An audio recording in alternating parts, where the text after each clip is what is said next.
So they just brought, there's the old baler, brought this used baler, and it's a night and day difference in the density of the bales.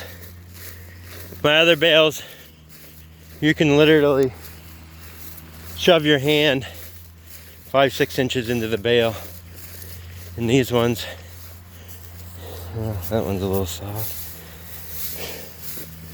But it's just because he didn't get it even on that side, but I can't put my hand in there. And that other one, yeah, that's rock solid. The other bales that I make with that other baler, you can shove your hand pretty near up to your elbow into the bale. It's so soft. So we baled our whole hay crop with that baler last year, and they couldn't figure it out.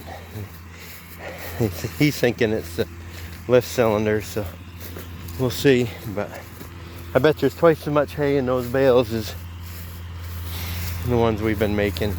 So I just baled 60 bales. Probably with this baler it would have been like 40. So it's going to cost me more money to wrap them. They're going to wrap 10 extra bales that I shouldn't have had to.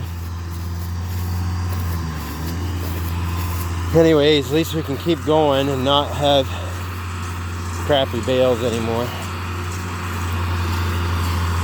And they're a lot squarer and more uniform, whereas the other ones are all lopsided and everything.